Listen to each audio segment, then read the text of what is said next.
بسم اللہ الرحمن الرحیم الحمد للہ رب العالمین والعاقبۃ للمتقین والصلاة والسلام علی سید الانبیاء والمرسلین وعلی آلہ واصحابہ اجمعین ومن تبعہم بإحسان الی یوم الدین اما بعد فاعوذ باللہ من الشیطان الرجیم بسم اللہ الرحمن الرحیم هو الذي أرسل رسوله بالهدى ودين الحق ليظهره على الدين كله ولو كره المشركون صدق الله العظيم. قال النبي صلى الله عليه وسلم بعثت لأتمم مكارم الأخلاق. وقال عليه الصلاة والسلام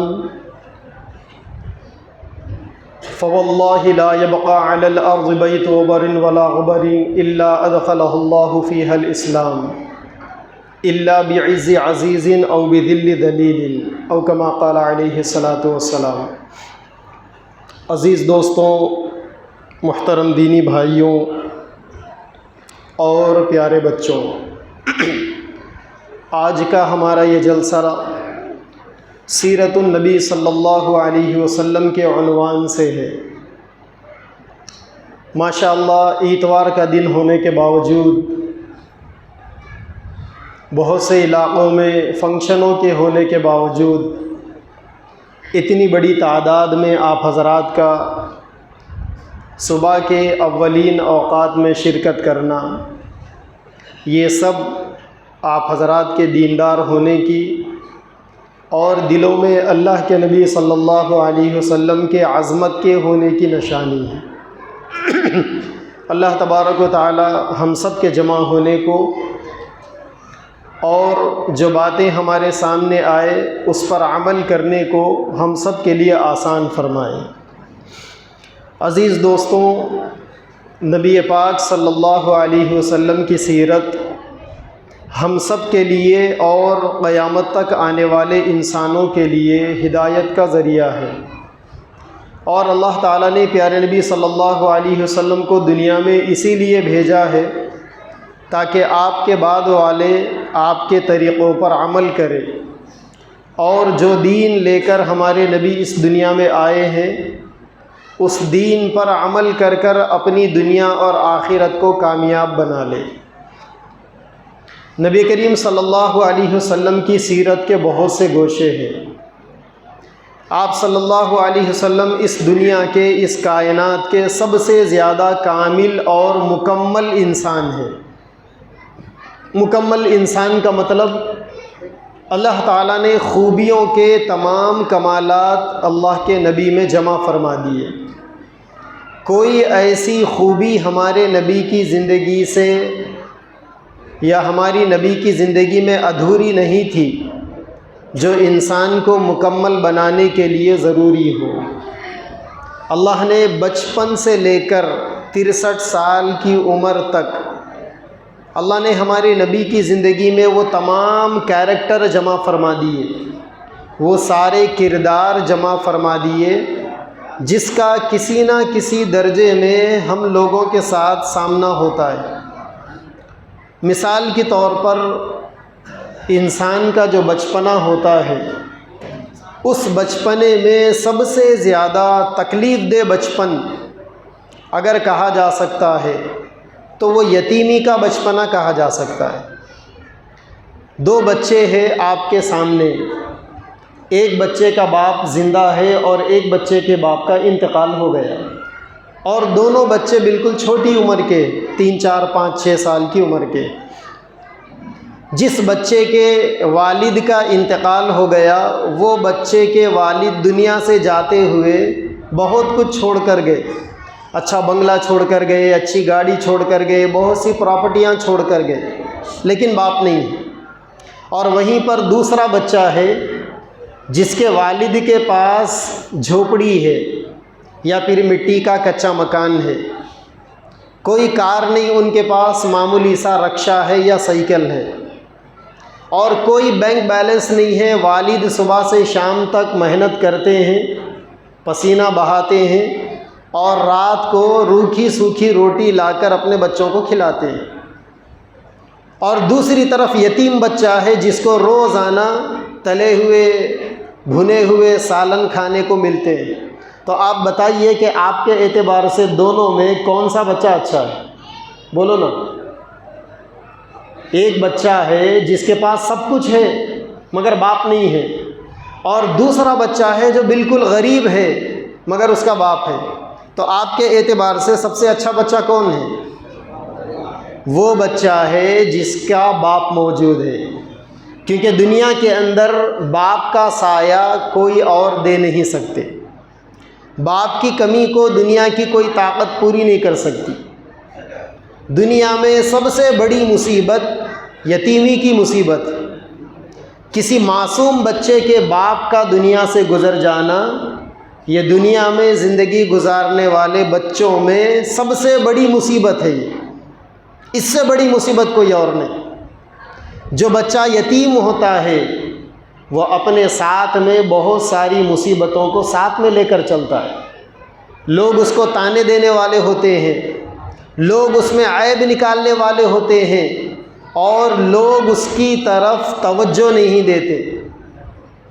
اگر یہاں کسی مالدار کا بچہ آ جائے، لوگ اس کے باپ کی وجہ سے بچے کو محبت سے دیکھیں گے، اور اگر کوئی یتیم بچہ یہاں پر آ جائے جس کے باپ کا انتقال ہو چکا ہے، لوگ اس بچے کی طرف توجہ نہیں دیں گے۔ کیوں؟ کیونکہ اب اس کا باپ نہیں ہے دنیا میں۔ تو دنیا میں بچپنے کی سب سے بڑی مصیبت اگر کچھ ہو سکتی ہے وہ یتیمی ہو سکتی ہے، اور اللہ تبارک و تعالیٰ نے اپنے نبی کو اس مصیبت سے بھی گزارا، یتیمی کا دور دکھایا۔ اور کیسا دکھایا؟ یہ نہیں کہ بچپن میں ہمارے نبی کے والد کا انتقال ہو گیا تھا، بلکہ ہمارے نبی دنیا میں تشریف لانے سے پہلے ہی ان کے والد کا انتقال ہو گیا تھا۔ ہمارے نبی پیدا ہی ہوئے ہیں یتیمی کے ساتھ، پیدا ہو کر یتیم نہیں بنے۔ گویا آپ کو باپ کی شفقتیں بچپن سے نہیں ملی، باپ کا پیار بچپن سے نہیں ملا۔ اللہ تبارک و تعالیٰ نے آپ کو پیدائشی یتیمی دور سے گزارا۔ الم یجدک یتیما فآویٰ، کیا ہم نے آپ کو یتیم نہیں پایا جس کو ہم نے ٹھکانہ دے دیا، جس کو ہم نے راحتوں کے سامان دے دیے؟ تو نبی پاک صلی اللہ علیہ وسلم پیدائشی یتیم، اللہ تعالیٰ نے بچپن سے آپ کو اس صدمے سے گزارا، اس دور سے گزارا، یتیمی کے دور سے، جو بچپنے کے اندر سب سے بڑی مصیبت والا ہو۔ اور یتیمی کے اندر ہمارے نبی نے بچپن سے جو زندگی گزاری وہ قیامت تک آنے والے معصوم بچوں کے لیے نمونہ ہے۔ بچپنے کے اندر آدمی کیسا ہونا چاہیے اس کے لیے بھی نمونہ ہے آپ کا بچپنا۔ لہٰذا ہمارے گھروں میں اپنے معصوم بچوں کے سامنے اللہ کے نبی صلی اللہ علیہ وسلم کے بچپنے کے واقعات سنانا چاہیے بچوں کے سامنے، تاکہ ہمارے بچوں کو پتہ چلے کہ ہمارے نبی کا بچپنا کیسا تھا۔ جو آگے چل کر ترقی کرتے ہیں نا بچے، ان بچوں کا بچپنا بھی بڑا معصوم ہوتا ہے، پیارا ہوتا ہے، اور آگے چل کر جو لوگ ترقی کرتے ہیں بہت سارے لوگ ان کو بچپن سے ہی دیکھ کر پہچان لیتے ہیں۔ ہماری اس ہندوستان کی سرزمین میں ایک بہت بڑے اللہ والے گزرے، اللہ تبارک و تعالیٰ نے ان سے بڑا کام لیا ہے اس سرزمین میں دین کا، بلکہ تاریخ کے اندر لکھا ہوا ہے کہ تاریخ میں 3 بزرگ ایسے گزرے ہیں، اگر وہ بزرگ نہ ہوتے تو آج دنیا سے اسلام کا نام و نشان مٹ گیا ہوتا۔ 3 لوگوں کو اللہ تعالیٰ نے عین وقت پیدا کیا اور ان کے ذریعے سے اسلام کی سربلندی کا کام لیا۔ ان میں سے ایک بزرگ امام غزالی رحمۃ اللہ علیہ تھے۔ اس زمانے میں جب فلسفہ عروج پر تھا اور ساری دنیا میں عقل مند لوگوں کا دبدبہ تھا۔ عقل مند تو دنیا میں بہت سے ہوتے ہیں، مگر ان لوگوں کو اپنی عقل کے اوپر گھمنڈ تھا، چنانچہ وہ اپنی عقل کی بنیاد پر اسلام کو، قرآن کو، احادیث کو چیلنج کرتے تھے، اور سامنے والوں سے یہ دعویٰ کرتے تھے کہ تمہارا اسلام غلط ہے، تمہارا قرآن غلط ہے، نعوذ باللہ، تمہاری حدیثیں غلط ہے، تمہارا دین غلط ہے، ایسا بولتے تھے۔ اللہ تعالیٰ نے ویسے زمانے میں امام غزالی رحمۃ اللہ علیہ کو پیدا کیا، اور امام غزالی نے انہی کی بھاشا میں ان کا جواب دیا، اور اس طریقے سے اللہ تعالیٰ نے اسلام کو زندگی عطا فرمائی، ورنہ وہ تو یہ چاہتے تھے کہ دنیا سے اسلام کا نام و نشان مٹ جائے۔ اسی طریقے سے اسلامی تاریخ کے اندر دوسرے بزرگ گزرے، سیدنا امام ربانی مجدد الفسانی رحمۃ اللہ علیہ۔ جب ہندوستان میں اکبر بادشاہ کا زمانہ تھا تو اس زمانے کے اندر حضرت مجدد الفسانی رحمۃ اللہ علیہ، اللہ تعالیٰ نے ان کو پیدا کیا، ان کو کھڑا کیا، اور ان کے ذریعے سے اللہ تعالیٰ نے اسلام کی حفاظت فرمائی۔ اور تیسرے بزرگ تھے حضرت شاہ ولی اللہ محدث دہلوی رحمۃ اللہ علیہ، جن کا زمانہ آج سے تقریباً 300-350 سال پرانا زمانہ ہے، اور حضرت مجدد الفسانی رحمۃ اللہ علیہ کا 400-450 سال پرانا زمانہ ہے۔ اسلام کی تاریخ کے اندر یہ 3 بزرگ ایسے گزرے ہیں جن بزرگوں نے دین کی خدمت کی۔ چنانچہ حضرت مجدد الفسانی رحمۃ اللہ علیہ کے بارے میں، اور خود امام غزالی رحمۃ اللہ علیہ کے بارے میں بھی ہے۔ امام غزالی رحمۃ اللہ علیہ بچپن میں بغداد میں ایک مدرسے میں پڑھتے تھے۔ بغداد جو عراق کا کیپٹل ہے، عراق کا صدر مقام ہے، وہاں ایک بہت بڑا مدرسہ تھا جامعہ نظامیہ نام سے۔ چنانچہ جامعہ نظامیہ کے اندر امام غزالی رحمۃ اللہ علیہ پڑھتے تھے۔ اس زمانے کے جو بادشاہ تھے اور اس مدرسے کا پورا خرچہ برداشت کرتے تھے، اس بادشاہ کی بیوی نے ایک دفعہ بادشاہ سے کہا کہ بادشاہ سلامت، آپ اس مدرسے کے اوپر لاکھوں روپے خرچ کرتے ہو، وہاں بچے تعلیم پڑھ رہے ہیں، اس سے کیا فائدہ ہونے والا ہے؟ تو بادشاہ نے کہا کہ دیکھو بیگم، جب کبھی بھی ہمارے ملک پر حملہ ہوتا ہے، باہر کی فوجیں ہمارے ملک پر آ کر حملہ کرتی ہے، تو ہماری فوجیں ملک کو بچاتی ہے دشمنوں سے۔ تو بیگم نے کہا بادشاہ کی بیوی نے کہ تو پھر آپ اپنی فوجوں پر خرچ کرنا چاہیے، مدرسے کے بچوں پر آپ کیوں خرچ کرتے؟ تو بادشاہ نے کہا کہ ہاں، یہ بات بالکل درست ہے کہ ہمارے ملک پر جب دشمنوں کا حملہ ہوتا ہے تو ہماری فوجیں دشمنوں سے ہمارے ملک کو بچاتی ہے، مگر جب ہمارے ملک پر مصیبتیں آتی ہیں، آسمانی مصیبتیں، خدائی مصیبتیں، آزمائشیں، تو ایسے موقع پر یہ مدرسے کے معصوم بچوں کی فوج ہوتی ہے جو اپنے چھوٹے چھوٹے ہاتھوں کو اٹھا کر اللہ تبارک و تعالیٰ کے سامنے اپنے آنسوؤں کو ٹپکا کر تہجد کے موقع پر دعائیں کرتے ہیں، تو اللہ تبارک و تعالیٰ ہمارے ملک پر سے مصیبتوں کو دور کر دیتے ہیں۔ تو بادشاہ کی بیوی نے کہا کہ خیال تو اچھا ہے، مگر ایک مرتبہ جا کے ذرا سا اس مدرسے میں کیا تعلیم ہو رہی ہے آپ اس کا امتحان لے لو، جائزہ لے لو۔ تو چنانچہ بادشاہ مدرسے میں گئے، شام کا وقت تھا، مغرب کے بعد کا۔ کمروں کا جائزہ لیا بادشاہ نے، تو بہت سارے بچے کمروں میں بیٹھ کر پڑھ رہے تھے، بہت سارے بچے کھیل بھی رہے تھے۔ تو بادشاہ ایک ایک بچے کے پاس جاتے اور جا کر پوچھتے کہ بیٹا تم پڑھ کے کیا بنو گے، کیوں آئے تم مدرسے کے اندر؟ تو کسی بچے نے کہا کہ بادشاہ، میرے والد صاحب قاضی ہے اور ان کی اچھی کمائی ہے، میں چاہتا ہوں کہ میں پڑھ کر قاضی بنوں اور میں بھی اچھی کمائی والا بنوں۔ اس زمانے کے جو قاضی ہوتے تھے وہ آج کے جیسے نہیں، آج کل جو قاضی ہے وہ نکاح پڑھانے والے، اس زمانے کے اندر جو قاضی ہوتے تھے وہ چیف جسٹس ہوتے تھے، عدالتوں کے اندر قاضیوں کی چلتی تھی۔ قاضی کا مطلب وہ تھا، چونکہ اسلامک گورنمنٹ تھی نا۔ تو ایک بچے نے کہا کہ میرے ابا جان قاضی ہے، میں بڑا ہو کر قاضی بنوں گا اور اپنی دنیا کماؤں گا۔ ایک بچے سے بادشاہ نے پوچھا کہ بیٹا تم بڑے ہو کر کیا بنو گے؟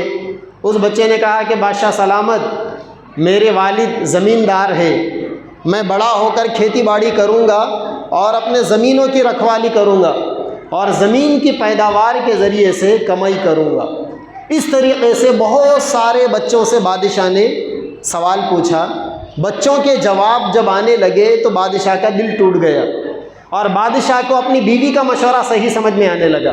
بیوی نے کہا تھا نا کہ یہ خواہ مخواہ کے بچوں کو پال کے کیا فائدہ ہے، تو بادشاہ نے ارادہ کر لیا کہ مدرسہ بند کر دینا چاہیے، یہ جو لاکھوں روپے مدرسے کے اوپر خرچ ہو رہے ہیں یہ خرچ کو ختم کر دینا چاہیے۔ بادشاہ نکل کے جانے لگے۔ ایک بچہ کونے کے روم میں بیٹھ کر پڑھ رہا تھا، اکیلا بچہ بیٹھا ہوا تھا، اس کے سامنے کتاب رکھی ہوئی تھی، اور وہ بچہ ایسی تقریر کر رہا تھا گویا سامنے کوئی بیٹھ کر سن رہے ہیں۔ تو بادشاہ نے جاتے جاتے کھڑکی میں سے اس بچے کو دیکھا، بادشاہ کو اچھا لگا، فوری اس بچے کے پاس گیا اور جا کر اس بچے سے پوچھا کہ بیٹا تم کیوں پڑھنے آئے مدرسے کو؟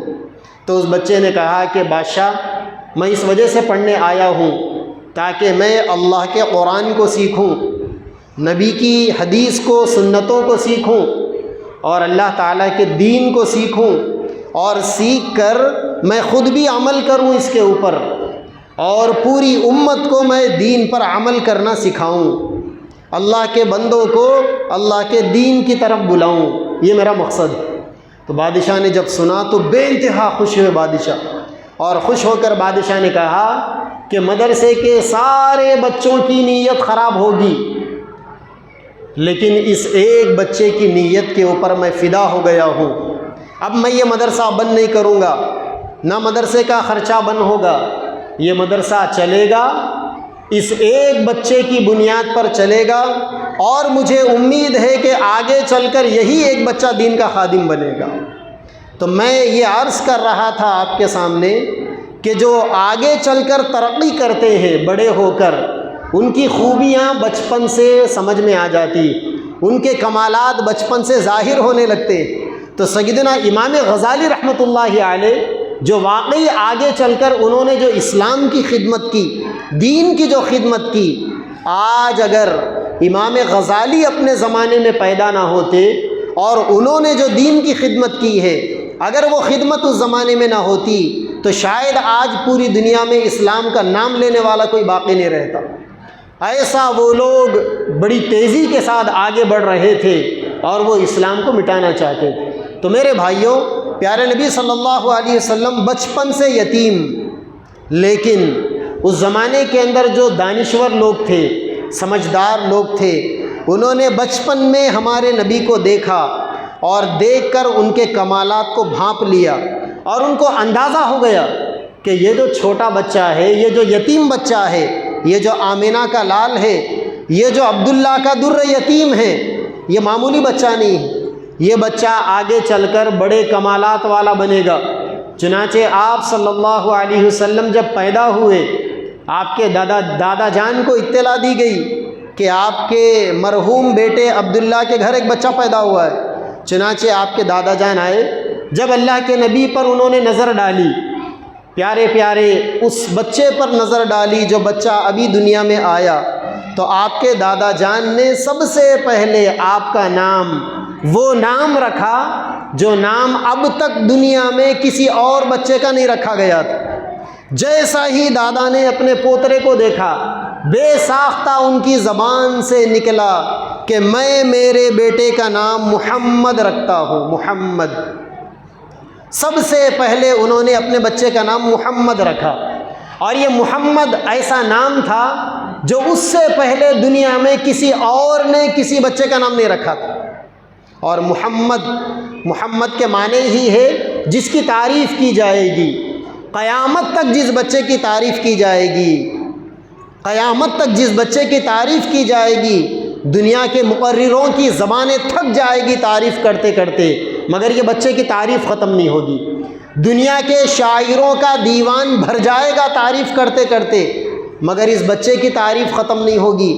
لوگ سیرت کی کتابیں لکھتے لکھتے تھک جائیں گے، اپنے قلموں کو توڑ دیں گے، ہزاروں نہیں، لاکھوں نہیں، کروڑوں صفحات لکھے جائیں گے اس بچے کی تعریف کرتے کرتے۔ لوگوں کے قلموں کی سیاہی ختم ہو جائے گی، الفاظ ختم ہو جائیں گے، دماغوں کا علم ختم ہو جائے گا، لیکن پھر بھی اس بچے کی تعریف ختم نہیں ہوگی۔ اسی لیے دادا جان نے سب سے پہلے اس بچے کا نام محمد رکھا، محمد، جس کی تعریف کی جاتے رہے گی۔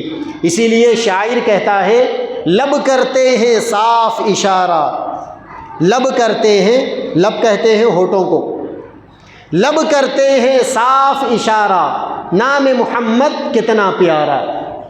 جب آپ محمد کہتے ہو، ایک مرتبہ بولو میرے ساتھ، محمد. جبھی بھی محمد کہا جاتا ہے 2 مرتبہ لوگوں کے ہونٹ ملتے ہیں، ہے نا. محمد، جبھی بھی محمد کہا جاتا ہے 2 مرتبہ لوگوں کے ہونٹ ملتے ہیں.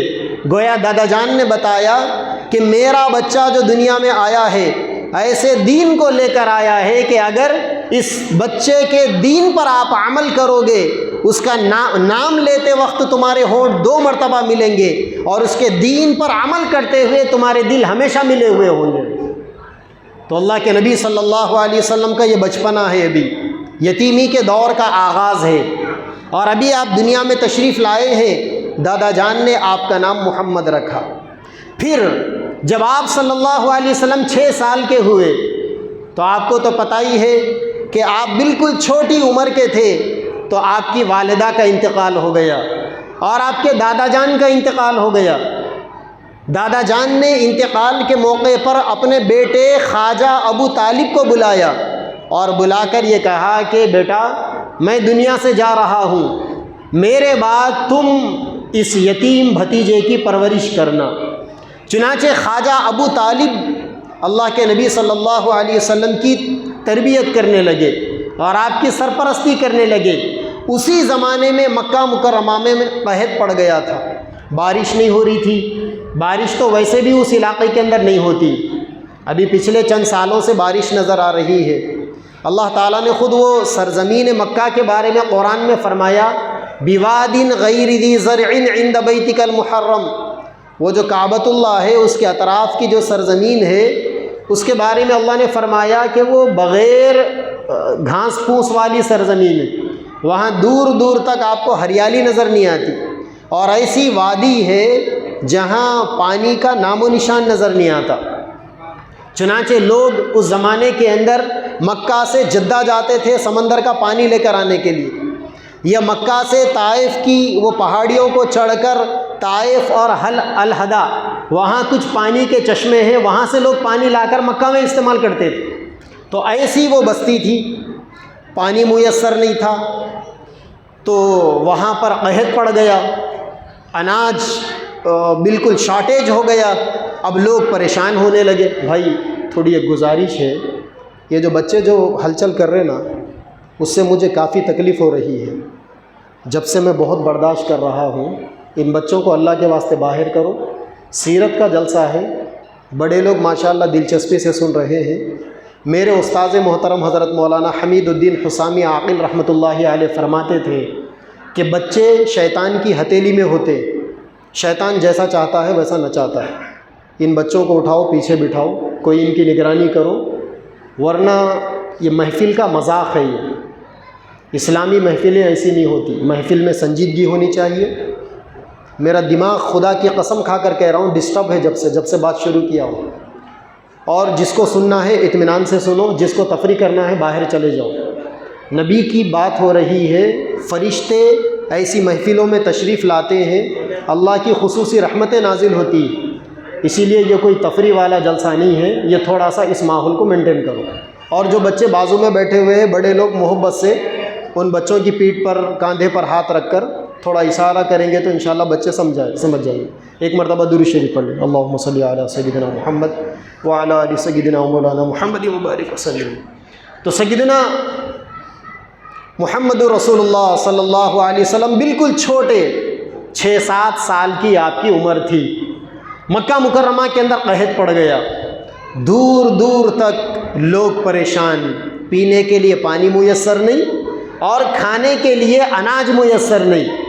لیکن آپ کے جو چچا تھے خواجہ ابو طالب، ان کو تو معلوم تھا کہ میرا یہ جو بھتیجا ہے یہ معمولی بھتیجا نہیں ہے، یہ جو یتیم بچہ ہے دنیا کے عام یتیم بچوں کے جیسا یہ بچہ نہیں. اس بچے سے اللہ تعالیٰ آگے چل کر بہت بڑا کام لینے والے. چنانچہ خواجہ ابو طالب نے 5-7 سال گزر گئے تھے مکہ میں بارش نہیں ہو کر، لوگ بہت پریشان تھے. خواجہ ابو طالب اللہ کے نبی کو لے کر گئے، اپنے معصوم سے بھتیجے کو کعبۃ اللہ کے سامنے کھڑا کر دیا اور آسمان کی طرف دیکھ کر انہوں نے اللہ سے دعا کی کہ اے اللہ اس بھتیجے کے طفیل میں، اس یتیم صورت کے طفیل میں آپ سے پانی مانگتا ہوں، بارش برسا دیجئے۔ خواجہ ابو طالب کی دعا کے الفاظ ابھی ختم بھی نہیں ہوئے تھے، اتنی بارش ہوئی آسمان سے کہ مکہ کی سرزمین کے اندر نہریں بہنے لگی، نالے بہنے لگے۔ تو خواجہ ابو طالب کی زبان کے اوپر ایک شعر آیا، عربی کے اندر بڑا پیارا شعر ہے، وَأَبْيَضَ يَسْتَسْقَى الْغَمَامُ بِوَجْهِهِ ثَمَالُ الْيَتَامَى عِصْمَةٌ لِّلْأَرَامِلِ۔ اے میرے پیارے بھتیجے، آسمان تیرے چہرے کی سفیدی کو دیکھ کر بادل حاصل کرتا ہے، بادلوں کے اندر جو پانی آتا ہے وہ پانی تمہارے بابرکت چہرے کو دیکھ کر آتا ہے۔ ثَمَالُ الْيَتَامَى عِصْمَةٌ لِّلْأَرَامِلِ، اے میرے بھتیجے تو وہ بچہ ہے جو آگے چل کر یتیموں کا سہارا بنے گا اور بیواؤں کا مددگار بنے گا۔ 6-7 سال کے معصوم سے یتیم بچے کو دیکھ کر چچا جان یہ بات کہہ رہے ہیں، کیوں؟ کیونکہ خواجہ ابو طالب کی بصیرت نے بھانپ لیا تھا کہ میرا بچہ معمولی بچہ نہیں ہے، یہ بچہ ایسا بچہ ہے کہ آگے چل کر اللہ تبارک و تعالیٰ اس بچے کے ذریعے سے بڑا دین کا کام لیں گے۔ چنانچہ اللہ کے نبی صلی اللہ علیہ وسلم 40 سال میں نبی بن گئے، اور 53 سال کی عمر کو جب آپ پہنچے، اس سے تھوڑا سا پہلے آپ کے چچا جان کا انتقال ہو گیا۔ خواجہ ابو طالب کافی بوڑھے ہو چکے تھے۔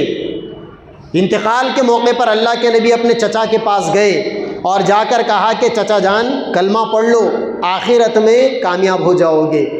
ایک طرف اللہ کے نبی ہے اپنے چچا کو کلمہ پڑھا رہے ہیں، اور دوسری طرف وہ بدماش ابو جہل دوسری طرف ٹھہر کر خواجہ ابو طالب کو عار دلانے لگا اور یہ کہنے لگا کہ ابو طالب ساری زندگی باپ دادا کے دین پہ تھا اور مرنے کے موقع پر بھتیجے کے دین پر جائے گا تو لوگ کیا بولیں گے تجھے۔ ایک طرف سے وہ بھڑکانے لگا اور دوسری طرف سے اللہ کے نبی اپنے چچا جان سے کہنے لگے کہ چچا جان کلمہ پڑھ لیجئے، ایک مرتبہ لا الہ الا اللہ کہہ دیجئے، کل آخرت میں آپ کو بچا لوں گا، کیونکہ آخرت میں بخشش کی گارنٹی صرف کلمے کی بنیاد پر۔ خواجہ ابو طالب کشش میں ہے، ایک کشمکش میں بھتیجا دین پیش کر رہا ہے اور دوسری طرف ابو جہل عار دلا رہا ہے، لیکن خواجہ ابو طالب بغیر کلمے کے دنیا سے چلے گئے، مگر جاتے جاتے ان کی زبان سے ایک جملہ نکلا، وہ جملہ دراصل آپ لوگوں کو بتانا ہے۔ خواجہ ابو طالب دنیا سے جاتے ہوئے انہوں نے کہا ان دین محمد خیر ادیان البریہ، ان دین محمد خیر ادیان البریہ۔ خواجہ ابو طالب کے یہ آخری بول تھے جو دنیا سے رخصت ہوتے ہوئے ان کی زبان سے ادا ہوئے، اس کے بعد ان کا انتقال ہو گیا۔ اس کا ترجمہ یہ ہے کہ بے شک میرے بھتیجے کا دین، محمد عربی صلی اللہ علیہ وسلم کا دین روئے زمین کے تمام دینوں میں سب سے بہترین دین ہے۔ آپ نے اس دین کے کلمے کو قبول تو نہیں کیا، مگر اس بات کا اعتراف کر کر دنیا سے گئے کہ میرا بھتیجا جس دین کی دعوت دیتا ہے یہ دین پوری دنیا کا سب سے اچھا دین۔ تو میرے بھائیوں، اللہ تعالیٰ نے نبی پاک صلی اللہ علیہ وسلم کو یہ دین دے کر کیوں بھیجا؟ اللہ تعالیٰ نے اس آیت میں بتایا جو اب آیت میں نے آپ کے سامنے تلاوت کی۔ اللہ نے فرمایا هو الذی ارسل رسولہ بالہدی ودین الحق، اللہ تعالیٰ کی ذات وہ ذات ہے جس نے اپنے رسول کو ہدایت کی باتیں دے کر بھیجا اور دین حق دے کر بھیجا۔ ہمارے نبی اس دنیا کے اندر دین حق لے کر آئے، کیوں؟ لیظہرہ علی الدین کلی، تاکہ یہ دین دنیا کے سارے دینوں پر غالب آ جائے۔ یہ دین ہمارے نبی اس وجہ سے لے کر آئے تاکہ یہ دین دنیا کے سارے دینوں پر غالب آ جائے۔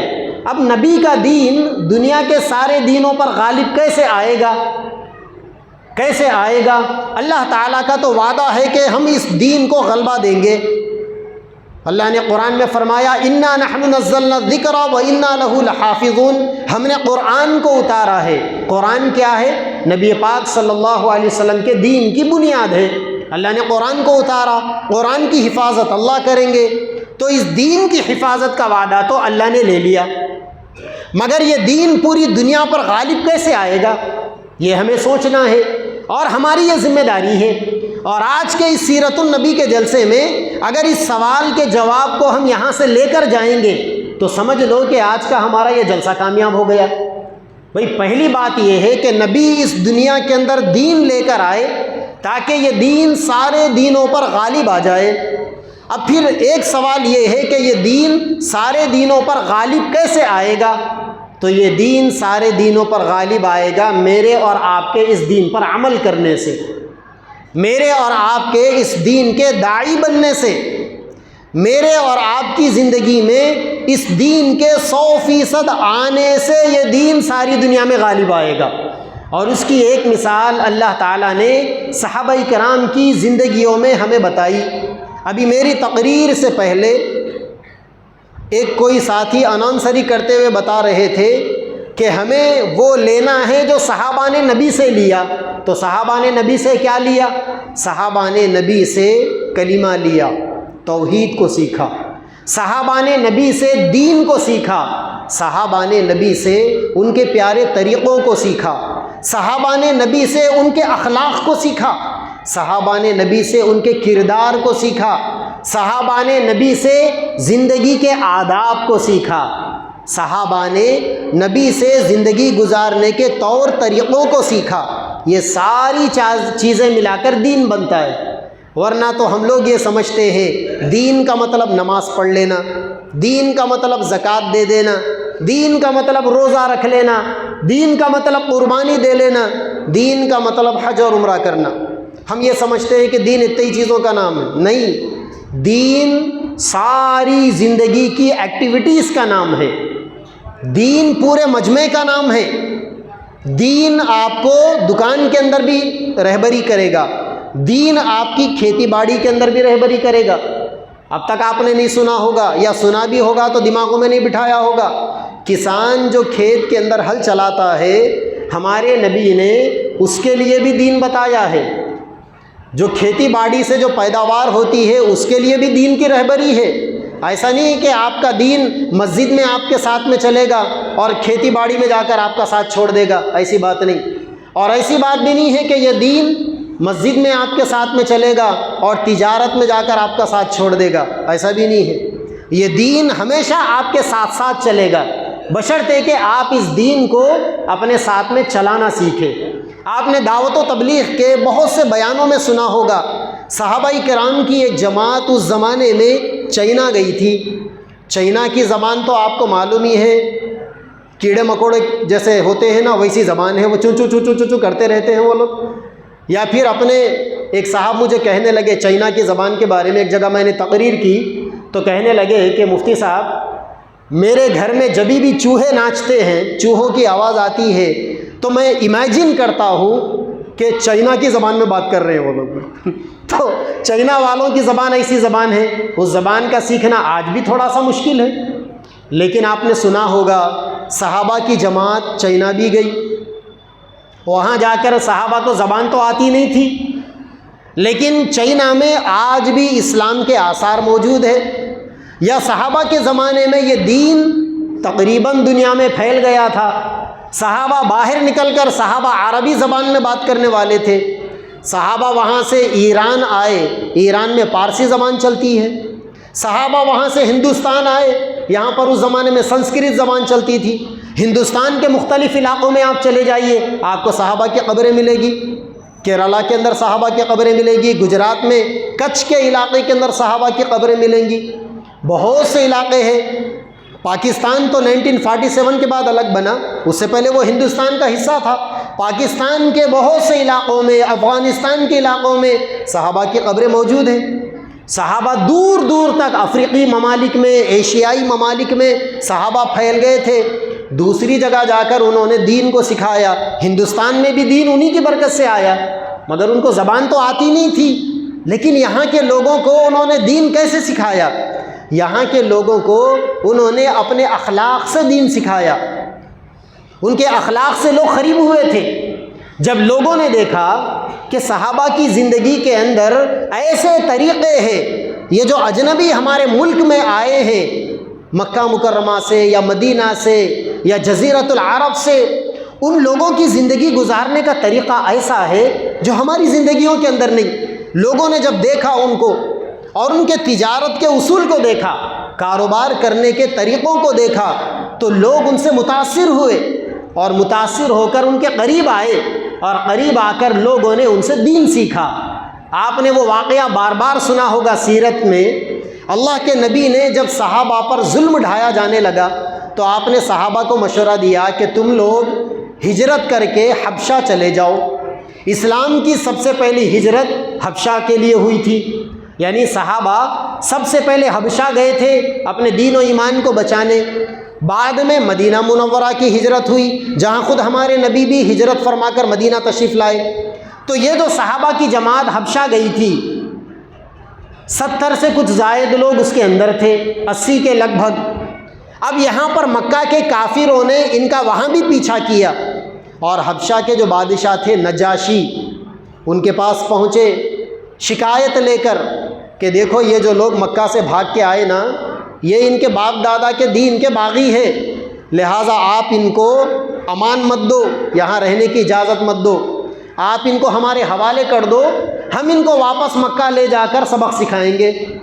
یہ ایک درخواست لے کر مکہ پہنچے تھے، تو مکہ والے حبشہ پہنچے تھے، تو وہ جو حبشہ کے بادشاہ تھے نجاشی، انہوں نے کہا کہ بھائی اگر یہ لوگ تمہارے باپ دادا کے دین سے ہٹ کر باتیں کرتے ہیں تو میں ایک دفعہ ان کی باتوں کو سننا چاہوں گا۔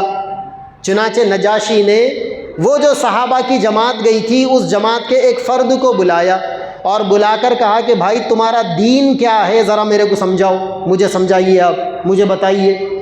تو وہاں پر حضرت جعفر رضی اللہ تعالیٰ عنہ نے کھڑے ہو کر ایک تقریر کی، اور تقریر کرتے ہوئے انہوں نے ایک چند باتیں بتائی۔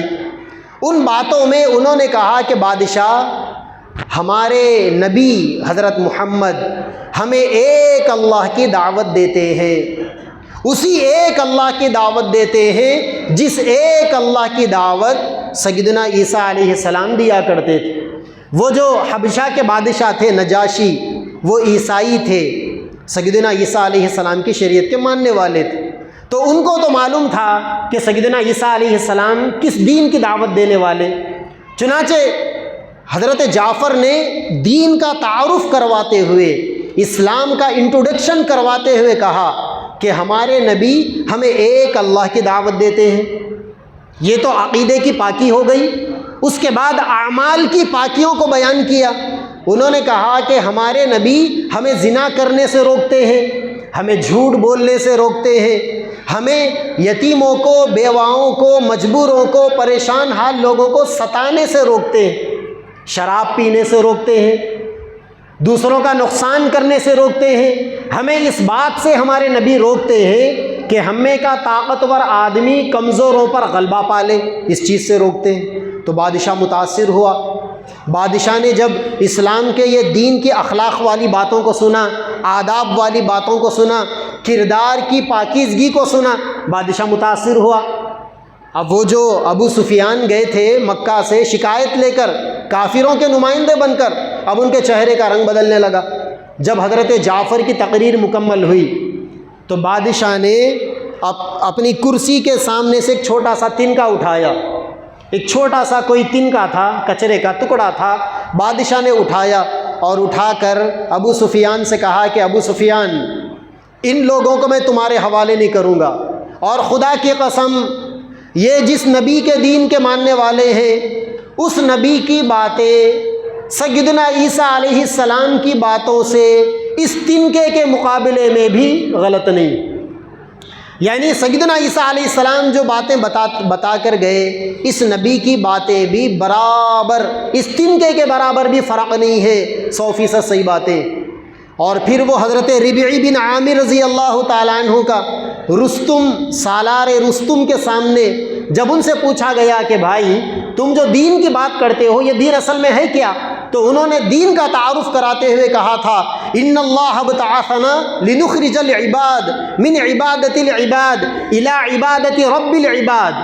اللہ تبارک و تعالیٰ نے ہمیں اس وجہ سے دنیا میں پیدا کیا ہے تاکہ ہم اللہ کے بندوں کو بندوں کی عبادتوں سے نکال کر اللہ کی عبادت پر ڈال دیں، اور تمام دنیا کے اندر جتنے دین ہیں ان دینوں کے ظلم سے نکال کر لوگوں کو اسلام کا انصاف بتائے۔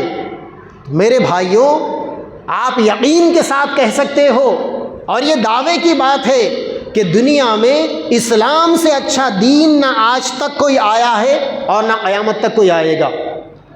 مگر یہ بھی ایک حقیقت ہے کہ آج کے زمانے میں اسلام جتنا مظلوم ہے، مسلمانوں نے جتنا دین کو اپنے پیٹھ پیچھے ڈال دیا ہے، اتنا کسی اور زمانے میں مظلوم نہیں تھا۔ اسی لیے کہتے ہیں نا کہ آج مسلمانوں پر جو پریشانیاں آ رہی ہے وہ مسلمان ہونے کی وجہ سے پریشانیاں نہیں آ رہی، مسلمان ہونے کی وجہ سے ہمارے اوپر پریشانیاں نہیں آ رہی، بلکہ جھوٹے مسلمان ہونے کی بنیاد پر ہمارے اوپر پریشانیاں آ رہی۔ ہم یہ سمجھتے ہیں کہ کوئی بندہ نام سلمان رکھ لینے سے مسلمان ہو جاتا ہے، کوئی بندہ نام سلمان رکھ لینے سے مسلمان ہو جاتا ہے، ہم یہ سمجھتے ہیں، ایسی بات نہیں ہے۔ نام سلمان رکھنے سے کوئی مسلمان نہیں ہوتا۔ مسلمان بننے کے لیے آدمی کو 100% دین پر عمل کرنا ہوتا ہے، ہمیں بتانا ہوتا ہے اپنے اعمال کے ذریعے سے کہ ہم مسلمانوں کو خوشی کے مواقع بھی بتائے گئے، غمی کے مواقع بھی بتائے گئے، خوشی کے موقع پر کیسے رہنا ہے وہ بھی بتایا گیا، غمی کے موقعوں پر کیسے رہنا ہے وہ بھی بتایا گیا۔ ہم مسلمانوں کو مسجد میں بیٹھنے کا بھی ادب سکھایا گیا، اور گھر میں بیوی کے ساتھ کیسا رہنا ہے وہ بھی سکھایا گیا۔ ہمارے نبی نے فرمایا استوصوا بالنساء خیرا، اپنے بیویوں کے ساتھ میں خیر کا معاملہ کرو، اور آپ نے فرمایا تم میں سب سے بہترین انسان وہ ہے جو اپنی بیویوں کے ساتھ بہترین سلوک کرنے والا ہے۔ ایسا نہیں کہ بیویوں کے اوپر ظلم کرنا یہ اسلام کی شان نہیں ہے۔ اسلام نے ہمیں یہ بتایا کہ تمہاری شادی شدہ زندگی اچھی ہونی چاہیے، اپنے بیویوں کے ساتھ میں محبت والا برتاؤ ہونا چاہیے۔ آج اگر ہم اپنی ایک بیوی کو خوش نہیں رکھ سکتے تو سوچو کہ ہمارے نبی نے 11 بیویوں کو خوشیاں دی ہے، اور ان کے درمیان میں آپ نے انصاف فرمایا ہے، انصاف کیا کرتے تھے ہمارے نبی۔ ایک دفعہ کا واقعہ ہے، آپ صلی اللہ علیہ وسلم اپنی ایک زوجہ محترمہ کے پاس تھے۔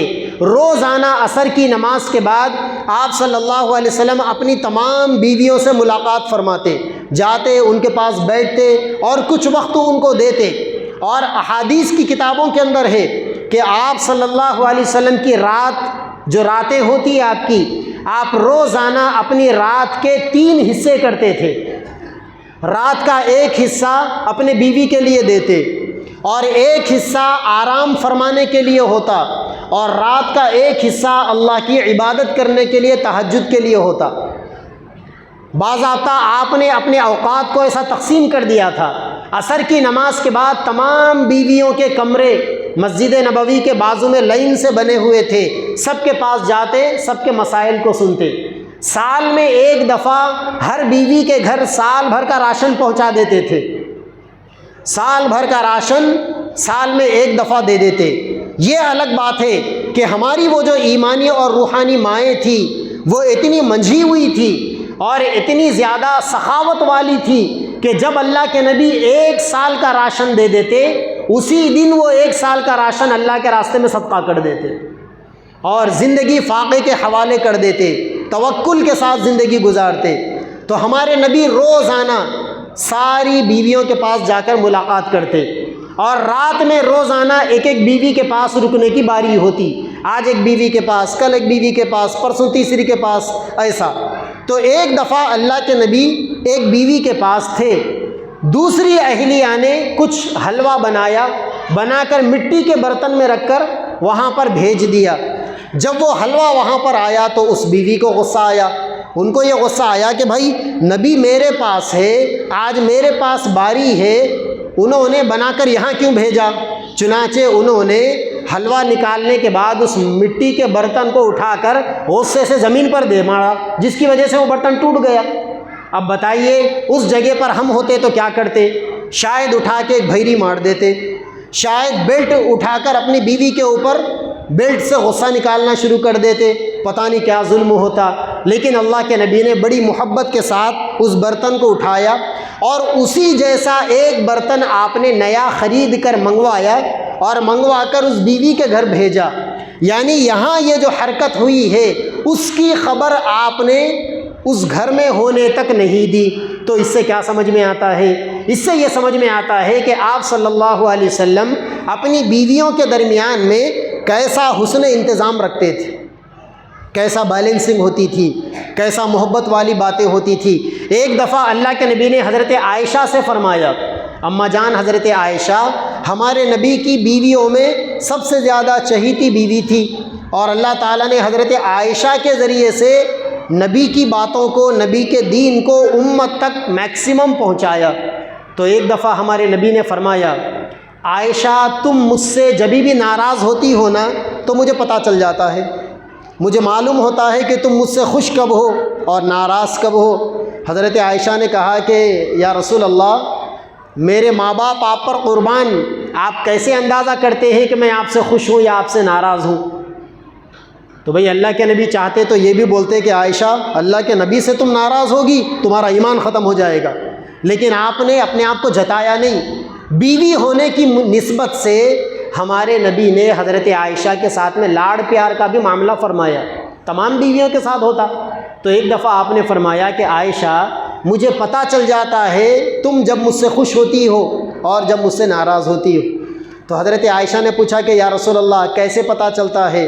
تو اللہ کے نبی نے فرمایا، تم جب مجھ سے خوش ہوتی ہو نا تو بات بات پر تم قسم کھاتی ہو، رب محمد کی قسم، ایسا بولتی ہو تم، یعنی محمد کے خدا کی قسم۔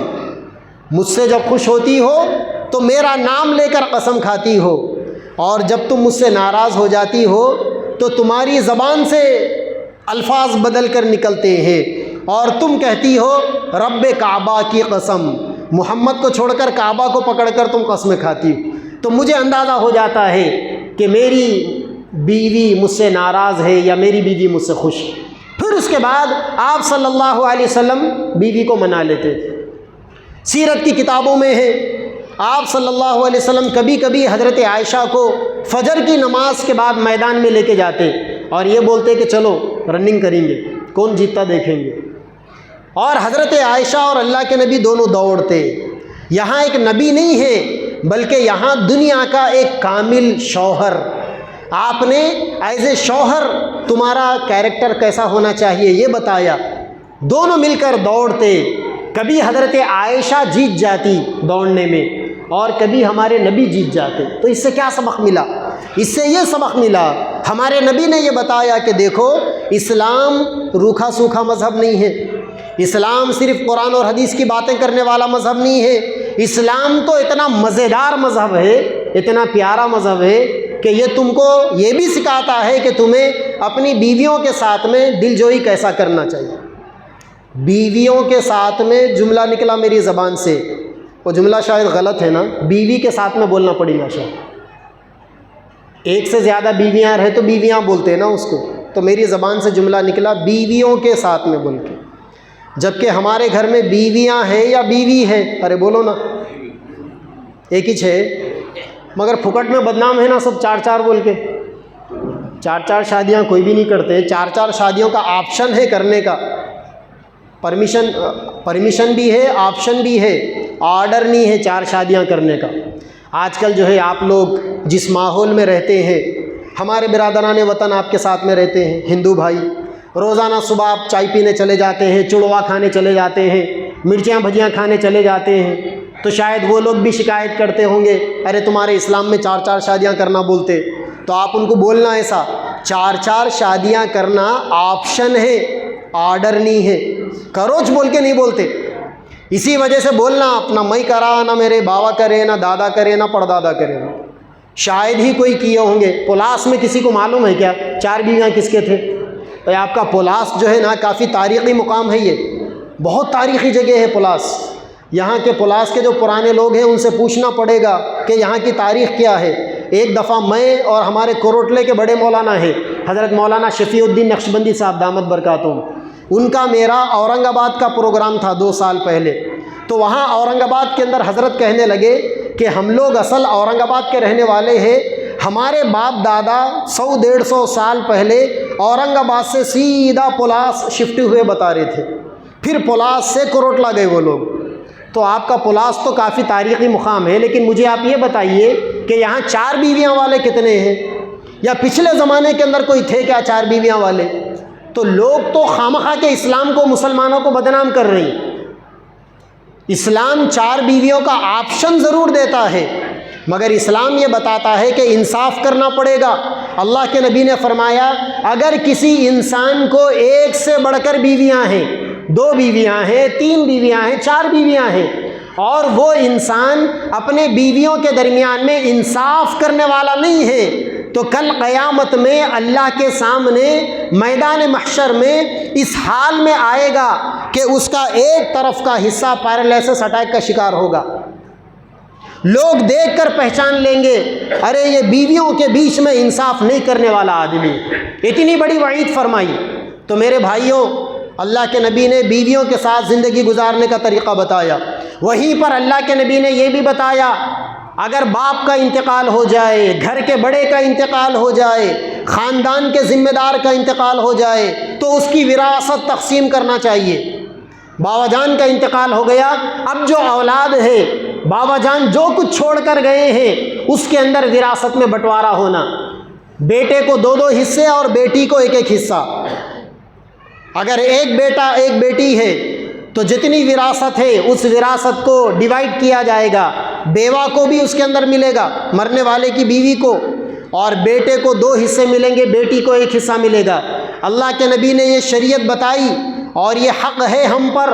جو لوگ وراثت کے اندر حق کو ڈباتے ہیں، بڑا بھائی ہے چھوٹے بھائیوں کو وراثت سے محروم کر دیا، چھوٹا بھائی ہے بڑے بھائیوں کو وراثت سے محروم کر دیا، مرنے والے کے بیٹے ہیں، بیٹیوں کا انہوں نے حق دبا دیا۔ یاد رکھو اگر دنیا میں حق دباؤ گے، مرنے کے بعد اللہ کے سامنے حق کو دینا پڑے گا۔ یہ کوئی مذاق نہیں ہے، یہ دین کی باتیں، اور یہ وہ دین کی باتیں ہیں جس کو مسلمانوں کو اپنی زندگیوں میں لانا ضروری ہے۔ اگر آپ نے وراثت میں اپنے بھائیوں کا، بہنوں کا حق ڈبایا ہوگا، توبہ کریں، جا کر حساب کر برابر دے دیں۔ اور یاد رکھیں انسان اپنے بھائی بہنوں کو کیوں ڈباتا ہے؟ اپنے اولاد کو سیو کرنے کے لیے، اولاد کے لیے پراپرٹیاں رکھنے کے لیے لوگ اپنے بھائیوں کو، بہنوں کو ڈباتے ہیں۔ اور اگر اللہ تعالیٰ ہی تمہاری اولاد کو ڈبا دے تو کیا کرو گے آپ؟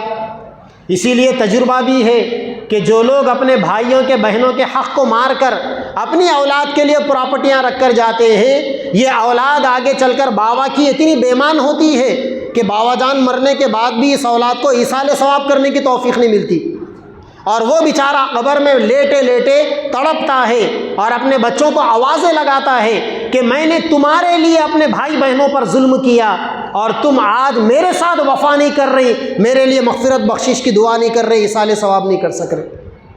جدھر سے آتا ہے مال ادھر ہی چلا جاتا ہے۔ اسی لیے میرے بھائیوں، سیرت کا مطلب یہ نہیں ہے کہ بس نبی کی تعریف کرتے بیٹھے، سیرت کا اصل مطلب یہ ہے کہ نبی کے دین کو اپنی زندگی کا حصہ بنائیں۔ 2 باتیں ہو گئی بیویوں کے بارے میں اور اپنی بہنوں کے بارے میں۔ تیسری بات، نبی کی سیرت کا مطلب یہ بھی ہے کہ نبی نے ہمیں خوشی اور موقع کے اندر کیسا رہنا ہے سکھایا۔ غم کے موقع پر اپنے سینے کو پھاڑ دینا، گنڈیوں کو توڑ دینا، کپڑوں کو پھاڑ لینا، چیخ چیخ کر رونا، یہ اسلام نہیں سکھاتا۔ اور خوشی کے موقع پر پیسوں کو آگ لگانا، پٹاخے چھوڑنا، ڈی جے بجانا، ناچنا، گانا بجانا، عورتوں کو لا کر نچانا، آرکیسٹرا لگانا، مرفا لگانا، اسلام اس کی بھی اجازت نہیں دیتا۔ فضول خرچی کرنا، اسلام اس کی بھی اجازت نہیں دیتا۔ اسلام نے تو یہ بتایا، بلکہ ہمارے نبی نے 11 نکاح کر بتائے کہ نکاح سادہ سیدھا ہونا چاہیے۔ صحابہ نے ہمارے نبی سے دین کو سیکھا اور صحیح معنی میں دین کو سیکھا۔ تمام صحابہ کرام میں 2 صحابہ مالدار تھے، ملٹی ملینار تھے، 2 صحابہ، ایک سیدنا عثمان رضی اللہ عنہ اور دوسرے سیدنا عبد الرحمن ابن عوف رضی اللہ تعالیٰ عنہ۔ ہمارے نبی ایک مرتبہ فجر کی نماز کے بعد باہر نکلے واک کرنے کے لیے، سامنے سے سیدنا عبد الرحمن ابن عوف آئے، ان کے کپڑوں کے اوپر زعفران کے دھبے لگے ہوئے تھے، عطر کے دھبے۔ اللہ کے نبی نے پوچھا کہ عبد الرحمن تمہارے کپڑوں پر یہ زعفران کے دھبے کہاں سے آئے؟ کہنے لگے کہ یا رسول اللہ کل میری شادی ہوئی ہے، شادی کے لیے لگایا تھا، خوشبو کے لیے۔ تو اللہ کے نبی نے کہا اچھا ماشاءاللہ تمہاری شادی ہوئی؟ ولیمہ کیا تم نے؟ تو حضرت عبد الرحمن ابن عوف نے کہا یا رسول اللہ ولیمہ نہیں کیا۔ اللہ کے نبی نے فرمایا اولم ولو بشات، ایک بکری ہی کیوں نہ کاٹو، ولیمہ کر دو۔ آپ میں سے مدینہ کون کون گئے؟ ذرا ہاتھ اٹھائیے۔ بہت کم لوگ گئے۔ اللہ تعالی ہم سب کو بار بار مدینہ مکہ جانا نصیب فرمائے۔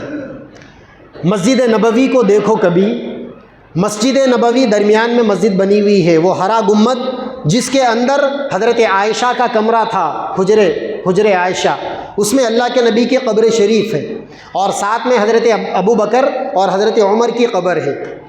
آپ کو مسجد نبوی دکھے گی، گنبدوں والی، میناروں والی، اور اس تصویر میں اطراف سے آپ کو باؤنڈری دکھے گی، گیٹ لگے ہوئے ہیں اور گیٹوں کے اوپر نمبر ڈالے ہوئے ہیں۔ یہ جو مسجد نبوی کی جو باؤنڈری ہے نا، اللہ کے نبی کے زمانے کا پورا مدینہ منورہ اتنا ہی تھا، پورا مدینہ اتنا ہی تھا، اور اس مدینہ میں جتنے صحابہ رہتے تھے۔ اب اللہ کے نبی کے چہیتے صحابی حضرت عبد الرحمن ابن عوف، اللہ کے نبی نے ایک بیٹھک میں 10 صحابہ کے جنتی ہونے کی بشارت دی۔ آپ نے فرمایا کہ یہ 10 لوگ جنتی ہیں، ایک ایک کا نام لے کے بتایا، ابو بکر فی الجنہ، عمر فی الجنہ، عثمان فی الجنہ، علی فی الجنہ، طلحہ فی الجنہ، ابو عبیدہ فی الجنہ، سعد فی الجنہ، سعید فی الجنہ، عبد الرحمن فی الجنہ۔ اس طریقے سے ایک بیٹھک میں 10 لوگوں کا نام لے کر آپ نے فرمایا کہ یہ سب لوگ جنتی ہیں۔ ان 10 لوگوں میں حضرت عبد الرحمن ابن عوف کا بھی نام تھا۔ بھائی ہزاروں صحابہ میں، صحابہ تو پورے جنتی ہے، لیکن ہزاروں صحابہ میں ایک بیٹھک میں 10 لوگوں کا نام نبی بتا رہے ہیں، ان میں سے ایک نام عبد الرحمن ابن عوف کا بھی ہے۔ وہ عبد الرحمن ابن عوف کی شادی ہو رہی مدینہ میں، اور مدینہ اتنا بڑا بھی نہیں ہے بمبئی شہر کے جیسا، 400 کلومیٹر کا شہر۔ مدینہ دلی کے جیسا بڑا بھی نہیں ہے جہاں 2 کروڑ لوگ رہتے ہیں، ایک آدمی کچھ کرا تو دور کے علاقے کے لوگوں کو نہیں معلوم، ایسی بات بھی نہیں۔ مدینہ بالکل چھوٹا مقام، اس مدینہ میں عبد الرحمن ابن عوف، اس مدینہ میں اللہ کے نبی، وہ چھوٹا سا مدینہ۔ رات میں شادی ہوئی، اللہ کے نبی کے کانوں کان خبر نہیں ہوئی، دوسرے دن ملاقات پر پوچھنے سے پتہ چلا۔ تو اس سے کیا سمجھ میں آیا بھائی؟ اس سے یہ سمجھ میں آیا کہ شادی میں دور دور کے مہمانوں کو نہیں جمع کر لینا۔ آج کل ہمارے جو شادیاں ہو رہے، کتنے دعوتی؟ 1500، 2000، 2500 لوگوں کا پکوان، 3000 لوگوں کا پکوان، کیا مذاق ہے بھائی؟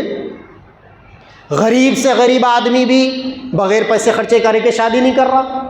آپ دیکھیں جمعہ کے موقع پر مسجدوں کے سامنے روخا لے کر عورتیں آ جاتی ہے اور یہ کہتی ہے کہ امام صاحب اعلان کر دو بچی کی شادی ہے۔ ارے بھائی بچی کی شادی ہے، یہ چندے کر دعوتیں کرنے کی کیا ضرورت ہے؟ اسلام کیا اس کی اجازت دیتا ہے؟ لیکن ہم نے معاشرے میں شادی کو اتنا مشکل بنا دیا۔ ہمارے نبی نے یہ بات بتایا تھا کہ نکاح کو اتنا آسان کرو، زنا کرنا مشکل ہو جائے، لیکن بدقسمتی سے زنا کرنا آسان ہو گیا، اشاروں میں زنا ہو جا رہے۔ شاید ہی کوئی بستی ایسی ہوگی جہاں زنا جیسا گھناؤنا عمل نہ ہوتا ہوگا، اور نکاح کو لوگوں نے مشکل بنا دیا۔ آج ہمارے بچوں کے رشتے آنا، بچیوں کے رشتے آنا، ان کے گھروں کا آباد ہونا ایک چیلنج ہے آج۔ اگر کوئی بچی ہماری، کوئی بہن، کوئی بیٹی ہماری بھری جوانی میں اگر بیوہ ہو جاتی ہے تو اس کے مقدر میں ساری زندگی بیوگی کی گزارنا لکھا ہوا ہے، کوئی اسے اپنانے تیار نہیں۔ اگر کسی غریب باپ کی بیٹی جہیز دینے تیار نہیں، لوگ اس کو اپنانے تیار نہیں۔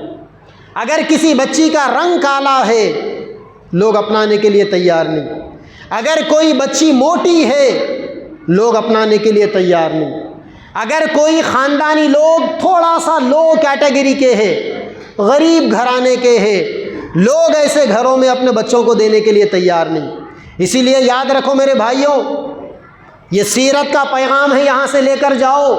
میرے نبی نے فرمایا جو لوگ دولت کو دیکھ کر شادی کریں گے، اللہ ان کو فقیر بنا کر چھوڑیں گے۔ جو لوگ عزت کو دیکھ کر شادی کریں گے، اللہ ان کو ذلیل کر کر چھوڑیں گے۔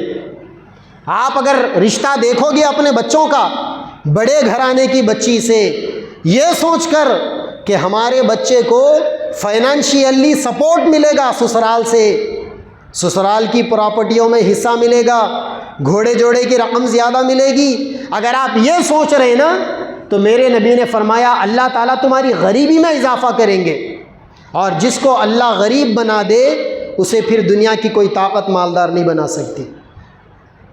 اور اگر آپ رشتہ دیکھ رہے ہیں، بڑے گھرانے کی بچی سے رشتہ ہونا، کل کو لوگ میرے بیٹے کی عزت کرنا، بڑے خاندان کا داماد ہے، اگر آپ ایسا سوچ رہے ہیں تو میرے نبی نے فرمایا اللہ تمہیں بے عزت کر کر چھوڑیں گے، اللہ تمہاری عزت میں سین لگا دیں گے، اللہ تمہاری ذلت میں اضافہ کریں گے۔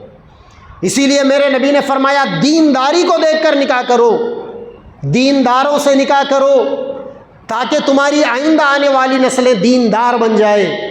اور یہ گھوڑے جوڑے کی رقم غیروں سے آپ کے اندر آ گئی، اس گھوڑے جوڑے کی رقم کے ماحول کو ختم کرو، شادیوں کو آسان کرو، مہم چلانے کی ضرورت ہے۔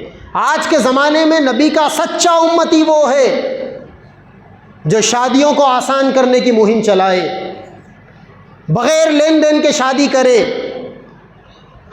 میرے حضرت مولانا حمید الدین عاقل حسامی رحمۃ اللہ علیہ بولتے تھے اگر تم نے جہیز لیا ہے تو دنیا میں واپس کرو، ورنہ مرنے کے بعد اللہ کے سامنے واپس کرنا پڑے گا۔ اور ایک شعر سناتے تھے میرے حضرت، ایک واقعہ سناتے تھے، آپ کے سامنے بھی سناؤں۔ لکھنؤ کے ایک شاعر تھے، بڑے مشہور شاعر، ایک لوتی بیٹی تھی، زندگی کے اندر مشاعرے پڑھ پڑھ کر جو فیس آتی تھی، جو کچھ کمایا تھا، وہ ساری کمائی جمع کر کر جوڑ جوڑ کر انہوں نے ایک گھر بنایا۔ ایک لوتی بچی کی شادی کا موقع آیا تو بچی کے گھر کو آباد کرنے کے لیے انہوں نے جہیز کے سامان کو جمع کیا، اور اتنا سامان جمع کیا، راستہ دے دو حضرت تشریف لائیں۔ اتنا سامان جمع کیا انہوں نے، ایک ایک روپیہ 2 روپے کو جوڑ جوڑ کر، یہاں تک کہ انہوں نے اپنا گھر بیچ دیا، اور اپنا گھر بیچ کر اپنی بچی کا نکاح کیا۔ اور گھر بیچنے سے پہلے وہیں لکھنؤ میں ایک قبرستان جو وقف کی زمین پر تھا، وہاں ایک چھوٹی سی زمین تھی، اس شاعر صاحب نے اس قبرستان میں ایک چھوٹی سی جھوپڑی بنا لی، گویا اپنی بچی کا گھر آباد کرنے کے لیے انہوں نے خود کا گھر بیچ دیا، جو زندگی بھر کی جمع پونجی تھی، خون پسینے کا سرمایہ تھا۔ اب بچی کی شادی ہو گئی، رات کو بارات چلے گئی، بچی کی رخصتی ہو گئی۔ دوسرے دن فجر سے تھوڑا سا پہلے، رات کی تاریکی کے اندر، کسی دروازہ کھٹکھٹانے والے نے شاعر صاحب کے گھر کا دروازہ کھٹکھٹایا۔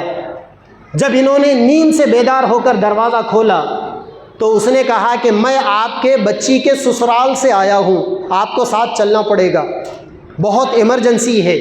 شاعر صاحب نے کہا کہ بھائی خیریت تو ہے؟ کہا کہ میں اب سناؤں گا تو اچھا نہیں ہوگا، آپ میرے ساتھ میں چلیے۔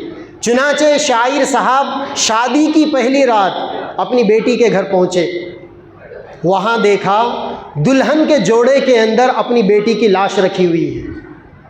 یہ سچا واقعہ ہے، میرے حضرت کا سنایا ہوا واقعہ ہے، حضرت مولانا حمید الدین حسامی عاقل رحمۃ اللہ علیہ کا۔ دیکھا کہ بیٹی کی لاش رکھی ہوئی ہے دلہن کے جوڑے کے اندر، تو انہوں نے اندازہ کرے کہ باپ جو اپنی بچی کو اپنے جگر کا ٹکڑا سمجھتا ہے، کیسے برداشت کیا ہوگا۔ انہوں نے سسرال والوں سے پوچھا کہ خیریت تو ہے، کیا ہوا تھا؟ کہنے لگے کہ بچی کو جب ہم رخصت کر کر گھر پر لے کر آئے، وہ اتنا روئی کہ روتے روتے اس کی ہنچکی بنی اور اس کی روح پرواز ہو گئی۔ تو باپ نے اپنی بیٹی کے غم کو بھانپ لیا تھا، اور بیٹی بھی اپنے باپ کی غلطی کو غم کو سمجھتی تھی۔ اس موقع پر اس شاعر صاحب نے ایک شعر پڑھا، وہ شعر کیا تھا، بلکہ ان کی دکھ بھری داستان اس شعر کے اندر جمع ہو گئی تھی۔ انہوں نے شعر پڑھ کر یہ کہا، اب آیا دھیان او آرام جاں اس نامرادی میں، نامرادی کہتے ہیں بڑھاپے کو، آرام جاں اپنی بیٹی کو مخاطب کرتے ہوئے پیار بھرا جملہ ہے، اب آیا دھیان او آرام جاں، اس نامرادی میں کفن دینا بھولے تھے ہم تجھے سامان شادی میں، کہ میری بیٹی میں نے تیرا گھر آباد کرنے کے لیے سب کچھ قربان کر دیا، شاید بیٹے تجھے احساس ہو گیا کہ میرے ابا جان نے جینے کے لیے تو سب کچھ دے دیا لیکن مرنے کے بعد کا کفن نہیں دیا، اس غم میں تم روتے روتے اللہ کو پیاری ہو گئی۔ میرے بھائیوں، یہ ایک شاعر کا واقعہ نہیں ہے، یہ آج مسلم معاشرے کے اندر اکثر و بیشتر گھروں کی یہی کہانی ہے۔ نہیں معلوم آپ کو کہ ایک بچی کا گھر آباد کرنے کے لیے غریب باپ کو کتنی مشقتیں جھیلنی پڑتی۔ ہم نبی کے نام لیوا ہے، جس نبی نے 1 نہیں 2 نہیں 11 نکاح فرمائے اور بالکل سادہ نکاح کر فرمائے، اس نبی کے نام لیوا ہونے کے باوجود، اس نبی کے سیرت کے جلسوں کو آباد کرنے والے ہونے کے باوجود ہم نے معاشرے کے نظام کو کولاپس کر چھوڑا ہے۔ اسی لیے اگر نبی کے سچے نام لیوا ہے تو نبی کے دین کو اپنی زندگی میں لانا پڑے گا۔ اللہ تعالیٰ کا یہ جو وعدہ ہے لِيُظْهِرَهُ عَلَى الدِّينِ كُلِّهِ، یہ دین دنیا میں اس وجہ سے آیا تاکہ سارے دینوں کے اوپر غالب آ جائے۔ یہ دین سارے دینوں پر اسی وقت غالب ہوگا جب یہ دین عملی طور پر میرے اور آپ کی زندگی میں آئے گا۔